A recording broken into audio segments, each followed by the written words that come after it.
Hi friends, అందరికీ నమస్తే. Welcome to SSB world of nature. ఈరోజు నేను పెసరట్టు వేద్దాం అనుకుంటున్నాను. ఇవైతే పెసలు, ఇందులోనే కొంచెం అక్కడక్కడ మినుములు కూడా ఉన్నాయి. నేను ఇలాగే నానబెట్టేస్తున్నాను. ఇవైతే మా చెల్లెలు వాళ్ళ పొలంలో పండినవన్నమాట. ఇప్పుడు ఇందులో 1 గ్లాస్ వరకు నేను పెసలు తీసుకున్నాను. ఇందులోనే 1/2 గ్లాస్ వరకు బియ్యం అయితే తీసుకుంటున్నాను. మనం 1 గ్లాస్ పెసలకి 1/2 గ్లాస్ వరకు బియ్యం అయితే తీసుకోవాలి. ఇప్పుడు ఇందులో వాటర్ వేసి నానబెట్టేద్దాం. నేనైతే ఇది నైట్ అయితే నానబెడుతున్నాను. నేను రేపు ఉదయానికి అనమాట పెసరట్టు వేయడం. ఇదైతే మనం నైట్ నానబెట్టుకొని ఉదయం వేసుకుంటేనే బాగుండిద్ది. అలా కాకుండా మనం రాత్రే పిండి వేసుకొని పెట్టుకుంటే మనకు పిండి అనేది ఉబ్బిపోయి కొంచెం నురగలాగా వచ్చేసిద్ది.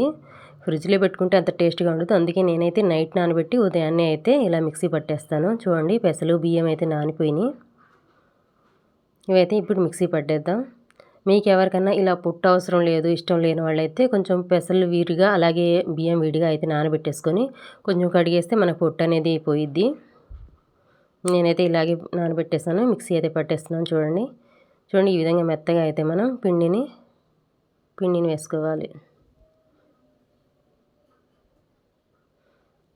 ఇప్పుడు ఈ పిండి మొత్తం ఒక గిన్నెలోకి తీసుకుందాం. చూడండి, నేనైతే పిండి అయితే రెడీ చేసేసుకున్నాను. ఇప్పుడు ఇందులో మనకు రుచికి సరిపడా ఉప్పు అయితే యాడ్ చేస్తున్నాను. ఇందులో కొంచెం వాటర్ వేసేసి మనం కలిపేసుకోవాలి. ఇందులోనే మనం ఉప్మా తయారు చేసుకుని ఉప్మా పెసరట్టు అయితే వేసుకోవచ్చు. చాలా టేస్ట్గా ఉండిద్ది. నెక్స్ట్ అది కూడా వీడియో పెడతాను. ఇక్కడ చూడండి, పెసరట్టు మీద వేయడానికి అల్లం ముక్కలు, పచ్చిమిర్చి, ఆనియన్స్, అలాగే కొంచెం జీలకర్ర అయితే తీసుకున్నాను. ఇలా మనం దోశ వేసి దాని మీద ఇలా వేసుకుంటే ఇవన్నీ మనం ఆనియన్స్, పచ్చిమిర్చి, జీలకర్ర, అల్లం ముక్కలు అలాంటివి వేసుకుంటే చాలా బాగుండిద్ది. మనం కావాలంటే పిండిలో అయినా వేసేసుకోవచ్చు, కానీ నేనైతే దోశ పైన ఇలా వేస్తాను. ఇక్కడైతే పెసరట్టు వేసేసాను.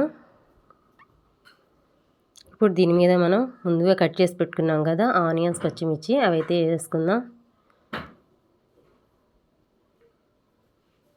చూడండి, అక్కడక్కడగా తినేటప్పుడు మనకి అల్లం ముక్కలు, పచ్చిమిర్చి, ఆనియన్స్ అయితే చక్కగా తగులుతూ ఉంటాయి. జీలకర్ర ఫ్లేవర్ కూడా చాలా బాగుండిద్ది. మీరు కూడా ఒకసారి తప్పకుండా ట్రై చేయండి.